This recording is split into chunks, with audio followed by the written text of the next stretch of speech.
Hay una frase que quiero que consideremos hoy, es que compartir es una manera de servir. Un niño de una familia adinerada vio a un niño pobre caminando por la calle y el niño pobre tenía sus zapatos rotos. Ese niño de la familia adinerada se quitó sus zapatos, se los pasó al niño pobre y le dijo: cambiemos, yo me pondré los tuyos. En otra ocasión había un hombre con un gran deseo de servir al Señor. Padre, familia, tenía 2 hijos. Estaban pasando por un momento muy difícil. Tenían poco para hacer de comer y siendo las 10 de la noche, él estaba orando y pidiendo al Señor que proveyera. El siguiente día parecía no haber lo suficiente para la familia. Y terminando de orar, alguien tocó la puerta. Era alguien de la iglesia. Y le dijo: hermano, yo tenía un mercado para regalar y ahora estaba pensando en usted. Este es para usted. En otra ocasión, un muchacho joven que quería entrar a la universidad no tenía los suficientes medios. Un hermano de la iglesia le dijo: yo le voy a ayudar para que usted pueda entrar para su primer semestre. Le ayudó con una parte y así, con esa ayuda, él pudo ingresar a su primer semestre en la universidad. Había un niño, en otra ocasión, de 12, 13 años de edad en una iglesia con problemas de visión. Un hermano, quien le vio, le dijo: hagamos una cosa, vaya al médico y yo le ayudo para las gafas.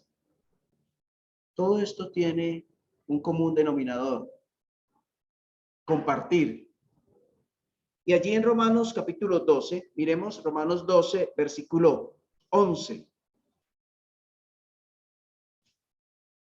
Romanos 12, 11. Lo hemos estudiado hace 2 domingos, estudiamos el versículo 11, hace 8 días estudiamos el versículo 12 y hoy quiero que miremos el versículo 13. Vamos a leerlo desde el 11 nuevamente.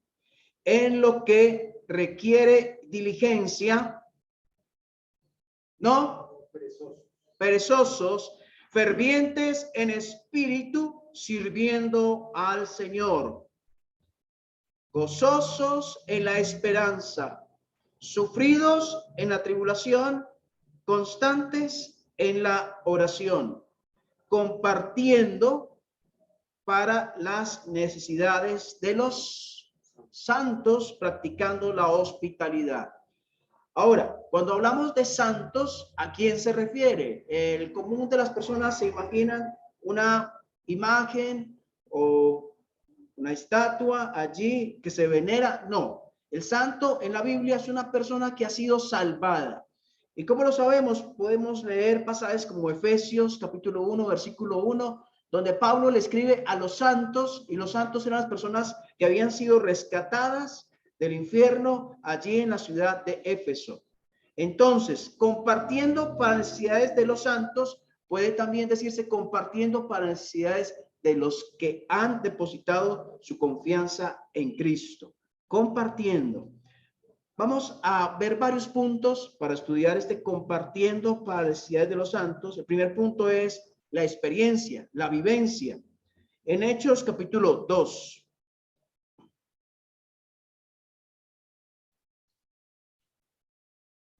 Hechos capítulo 2.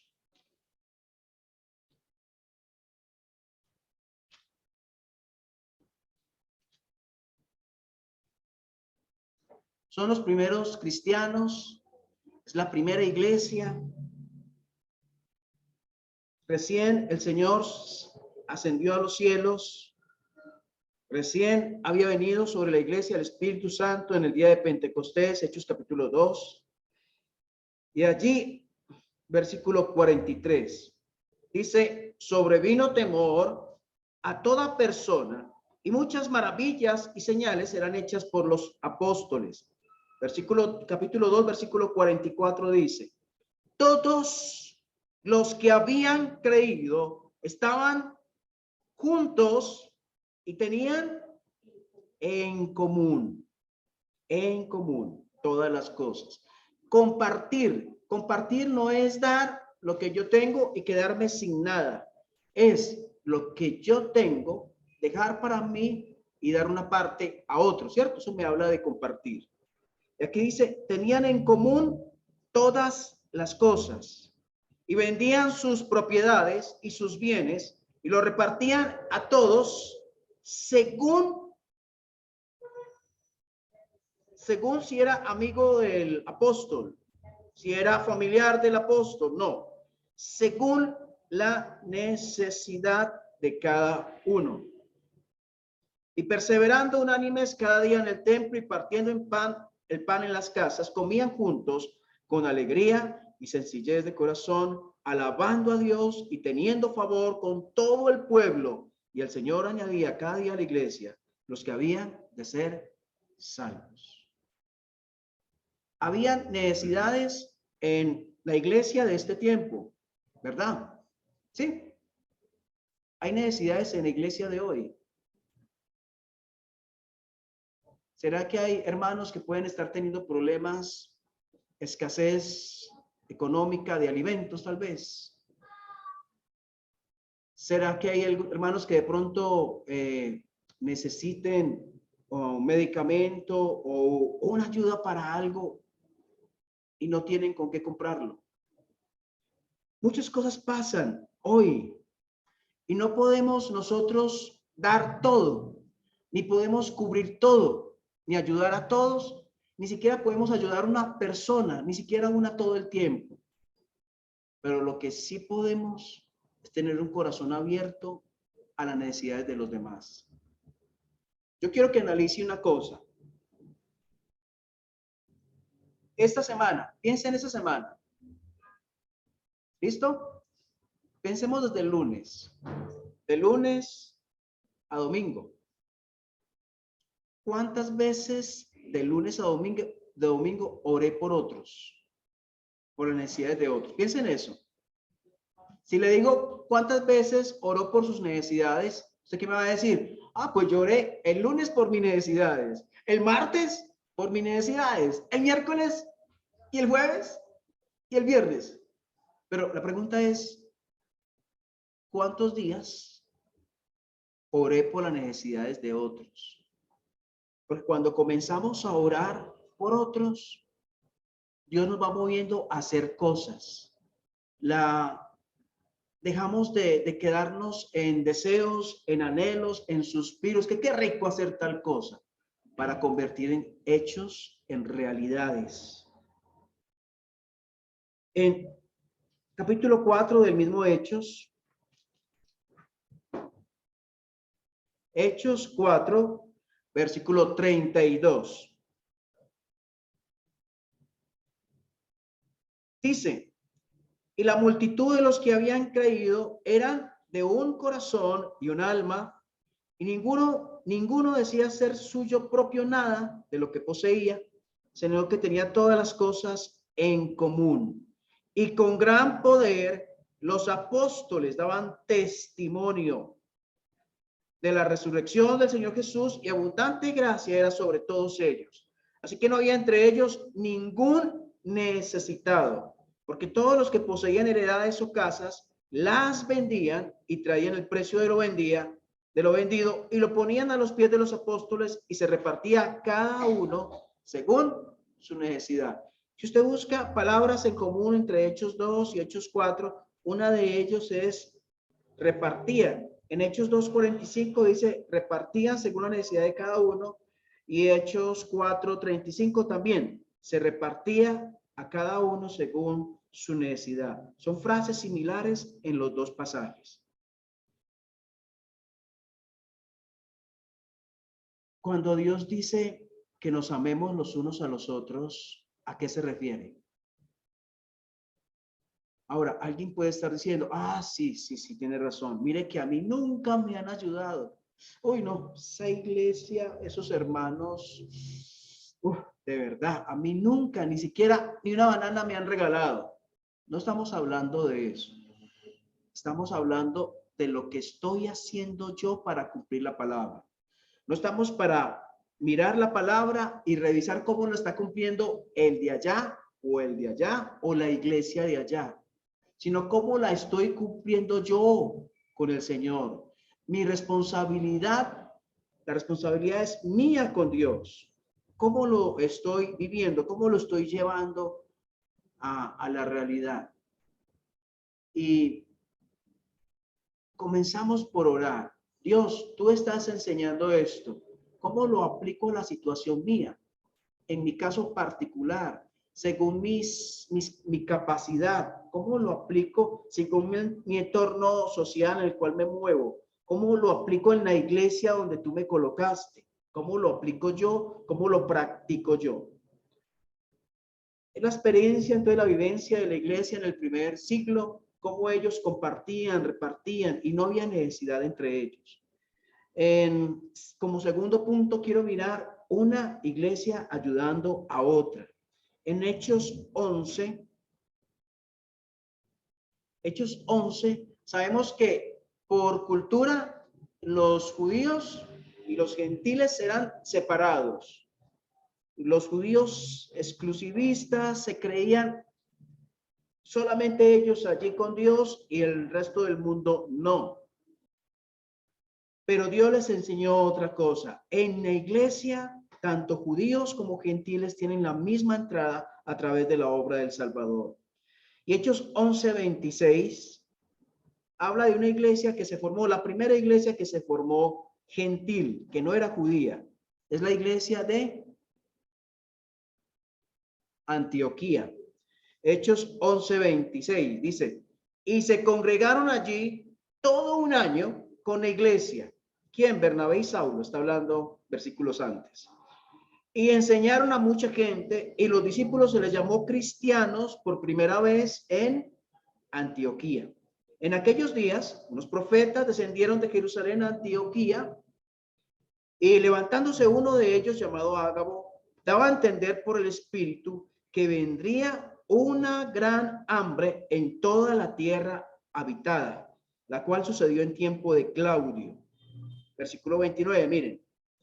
¿Qué hicieron los creyentes? Se pusieron a orar. Señor, oramos por los hermanos allí que van a sufrir. Señor, oramos por aquellos hermanos que van a tener necesidad económica. Eso dice el versículo 29. Miren lo que pasó. Entonces, los discípulos, cada uno conforme a qué? A lo que tenía. Conforme a lo que tenía. Determinaron hacer qué? Enviar socorro a los hermanos que habitaban en Judea. No solamente una determinación, sino, versículo 30, lo cual en efecto hicieron, enviándolo a los ancianos por mano de Bernabé y de Saulo. Muy bien, esto es algo maravilloso, porque los judíos totalmente aparte de los gentiles, pero en Cristo, los gentiles y los judíos en uno, como una familia, porque tienen un mismo Señor y un mismo Salvador, Jesucristo, el Redentor. Y siendo parte de la misma familia y sabiendo que la familia de allá iba a sufrir necesidades de alimento, esta familia que estaba acá, en esta ciudad, dijo, vamos a enviarle ayuda a ellos. Entonces, no dice que se pusieron a orar, ellos se pusieron a hacer algo y enviaron socorro a la iglesia allí. Una iglesia gentil ayudando a una iglesia judía. Si sucediera lo mismo hoy, y si la iglesia de Armenia o la iglesia de Pereira o de Manizales sufriera un problema grave, no sé qué, ¿qué puede ser? digamos Manizales con el tema del Nevado del Ruiz o no sé qué, alguna ciudad, una crisis económica, una parte de nuestra Colombia donde haya iglesia, hermanos del Señor, ¿ustedes qué piensan que nosotros deberíamos hacer como iglesia? Más que orar, ¿cierto? Más que orar. Orar está bien y es una bendición orar por otros, pero deberíamos hacer más que orar. Y en nuestra vida personal, usted en los años que lleva como creyente, cada uno de ustedes, alguno dirá, yo llevo unos meses, un año, 2 años, 5 años, 10 años.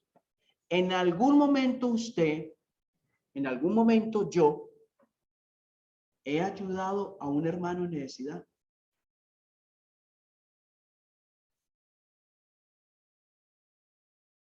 Lo he hecho. Bueno, vamos a otro punto. El tercer punto es la enseñanza sobre el tema. El apóstol enseñando sobre el tema allí en 2 Corintios, capítulo 9.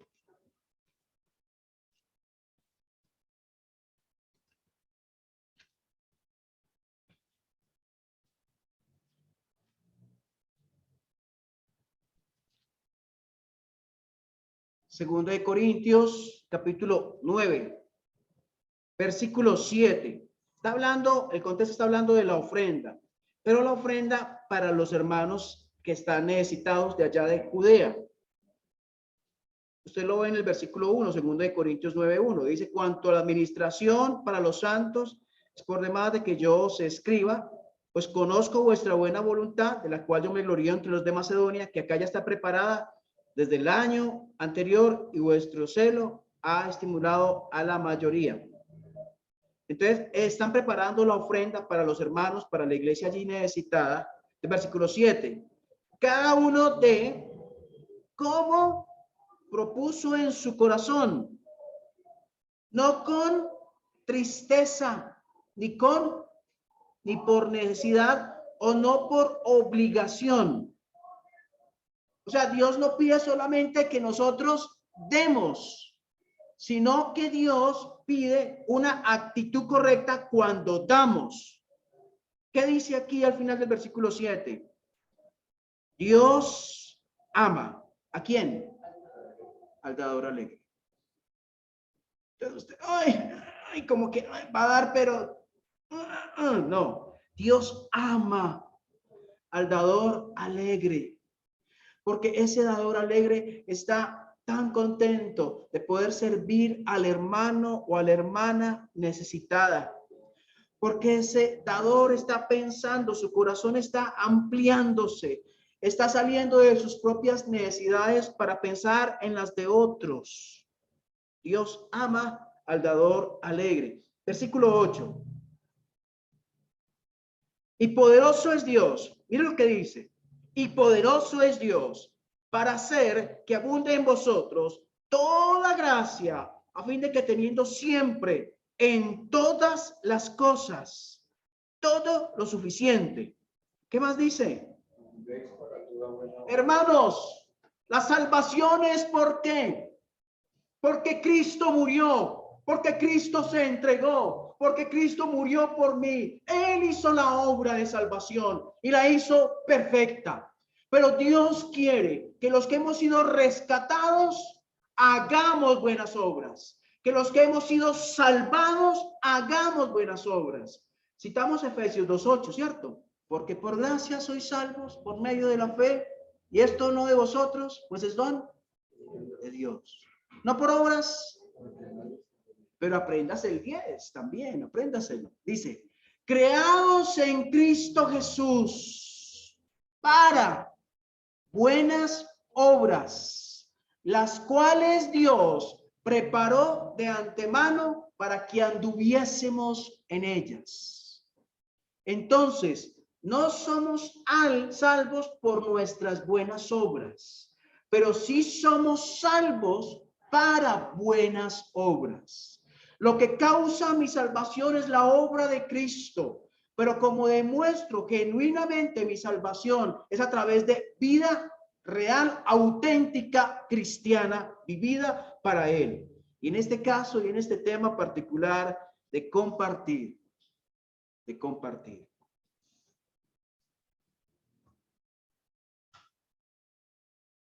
Vamos al cuarto punto, que es cómo una iglesia ayuda a un siervo del Señor. Allí en Filipenses.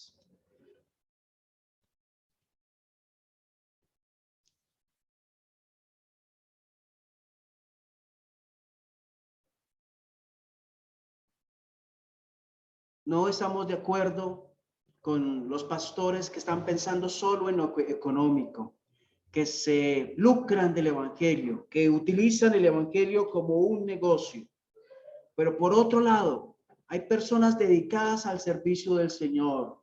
Ellas sirven al Señor con amor a su obra, y esas personas tienen necesidades económicas y requieren de apoyo económico de los que están en la obra del Señor para suplir esas necesidades. Y es el caso del apóstol Pablo, quien no amaba el bolsillo de las personas, sino que amaba a las personas. Allí en Filipenses 4:10.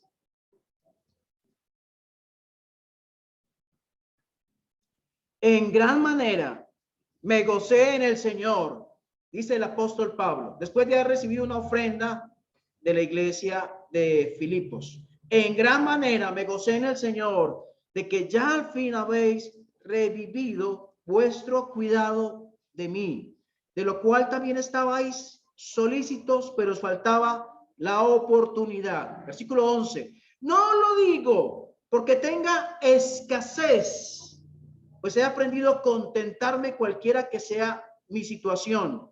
Sé vivir humildemente y sé tener abundancia. En todo y por todo estoy enseñado, así para estar saciado como para tener hambre, así para tener abundancia como para padecer necesidad.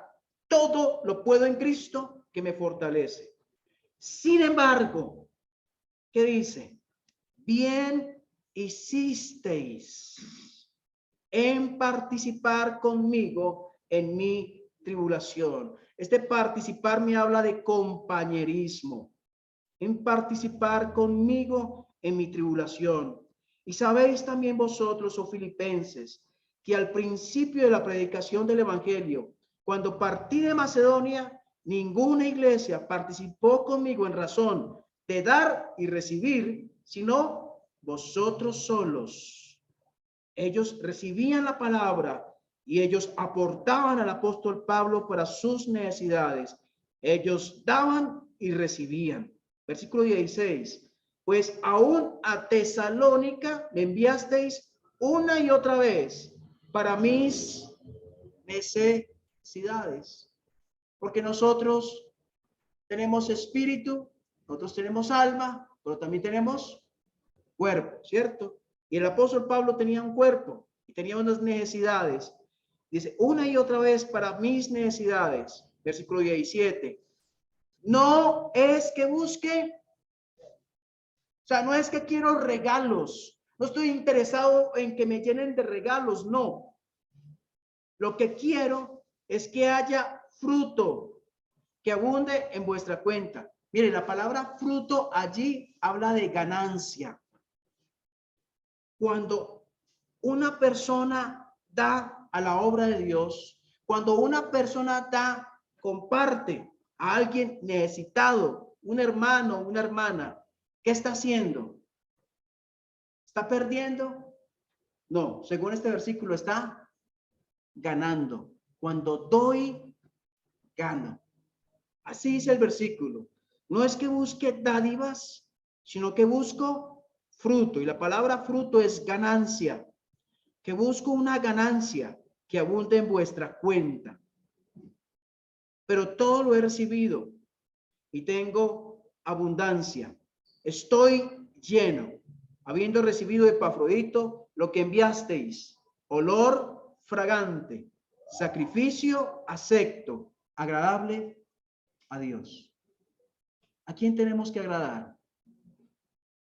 ¿Por quién hacer las cosas? ¿Por qué dar o no dar? ¿O cómo dar? ¿O cuándo dar? ¿O a quién dar? ¿Quién debe ser que dirija todo esto? Dios.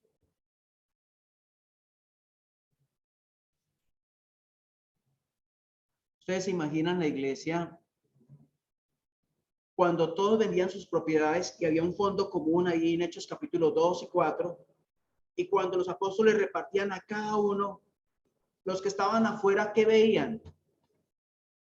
¿Qué veían? ¿Cómo veían ellos ese grupo, esa iglesia? ¿Cómo impactaba? ¿Cómo impactaba el hecho de que ellos estuvieran haciendo esas cosas? ¿Cómo impactaba?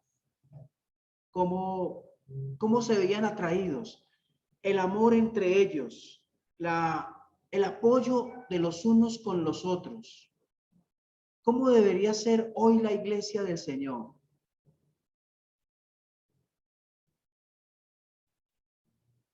Vamos a Santiago.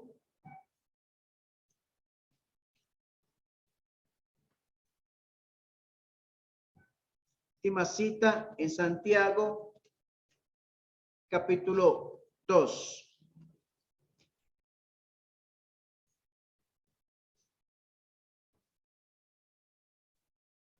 Otra vez es delante de Dios. Yo lo estoy haciendo o lo he hecho alguna vez.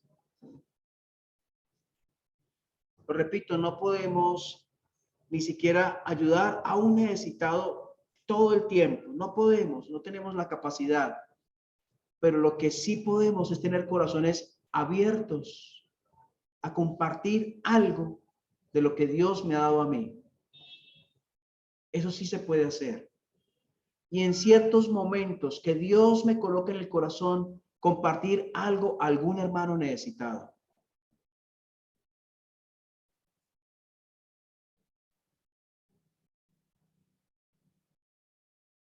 Allí en Santiago, capítulo 2, versículo 14. Hermanos míos, dice, hermanos míos, ¿de qué aprovechará si alguno dice que tiene fe y no tiene obras? ¿Podrá la fe salvarle? ¿Qué está hablando? Es alguno que dice, ay, yo soy creyente, ay, yo voy a una iglesia, pero que no se evidencia en su vida una genuina fe, una verdadera fe. La fe genuina me lleva a hacer obras para Dios, lo que miramos ahora de Efesios. Versículo 15. Y si un hermano o una hermana están desnudos y tienen necesidad del mantenimiento de cada día, y alguno de ustedes les dice, id en paz, calentaos, saciaos, pero no les dais las cosas que son necesarias para el cuerpo, ¿de qué aprovechan? Así también la fe, si no tiene obras, es muerta en sí misma. Aquí está dando el ejemplo que si sucede esto, nosotros ¿qué debiéramos hacer? Si un hermano está sin ropa, no tiene mantenimiento de cada día, está aguantando hambre el hermano, nosotros ¿qué deberíamos hacer? Ah, hermano, vamos a orar, oremos, a ver si el Señor le provee, vamos a orar, hermanito. No, ayer no tuve para almorzar, para comer. Vamos a orar, hermanito, oremos que el Señor proveerá. Vamos a orar. Muy espirituales nosotros, ¿cierto? Muy espirituales. Pero ¿qué dice Dios? ¿Qué enseña Dios? Ahora, sabemos que estamos en un mundo tan lleno de falsedad, de mentira, de engaño, pero estamos hablando dentro del medio cristiano, dentro de la familia de Dios. No estamos hablando de personas, a veces hay personas que llegan por primera vez y desde que llegan la primera vez están preguntando, ¿aquí dan mercados? ¿Cierto? ¿Aquí dan mercados? ¿Aquí ayudan para los niños? No, personas que están atraídas no por la palabra de Dios, sino por lo económico. No estamos hablando de eso, estamos hablando de personas que sabemos que hacemos parte de la familia de Dios, que realmente hemos llegado a creer en nuestro amado Redentor. Y ese hermano está pasando por alguna razón, por algún momento difícil, tan mal, pasando por situaciones tan duras. Y nosotros, ¿qué deberíamos hacer en ese momento? De eso estamos hablando.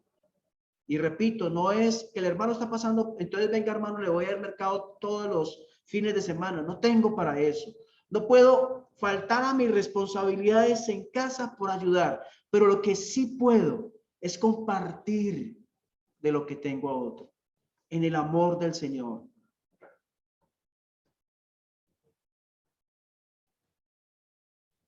Miren,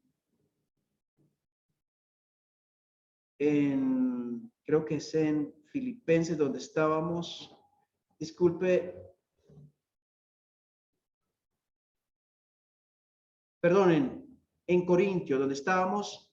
Quiero que miremos algo para finalizar.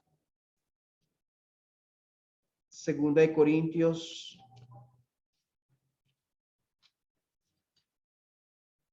capítulo 9, donde estamos, leímos ahora. Dice, segunda de Corintios 9,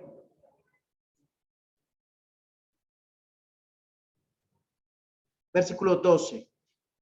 Cuando yo doy, ¿qué pasa? Mire lo que pasa cuando damos según la voluntad de Dios, dentro de la manera que Dios nos enseña. Cuando damos así, ¿qué pasa? Versículo 12. Porque la administración de ese servicio, primero, compartir es servir. ¿Qué dice? La administración de ese servicio. Ellos están compartiendo para los hermanos allí de este otro lugar. Entonces, compartir es una manera de servir. Dice, la administración de este servicio no solamente suple a lo que a los santos falta. Entonces, primero estamos supliendo, ayudando para necesidades de otro. En segundo lugar, mire el versículo 12 al final. Sino que también abunda en muchas acciones de gracias a Dios. Qué lindo será que ese hermano tiene esa necesidad tan grande y que el Señor me movió a hacerlo y que ese hermano esté diciéndole a Dios, Dios, gracias por este hermano. Ah, qué lindo es que una persona esté diciéndole a alguien, Señor, gracias por este hermano, gracias que a través de él me diste, Señor, gracias. Pero no solamente eso, mira el versículo 13. Por la experiencia de esta administración, ¿qué hacen? Dice el versículo 13. Por la experiencia de esta administración, glorifican a Dios por la obediencia que profesáis el evangelio de Cristo y por la liberalidad de vuestra contribución para ellos y para con todos. Entonces, ¿qué sale de todo esto? ¿En qué termina? En que Dios es glorificado. La gloria se levanta a Dios. La gloria es para Él.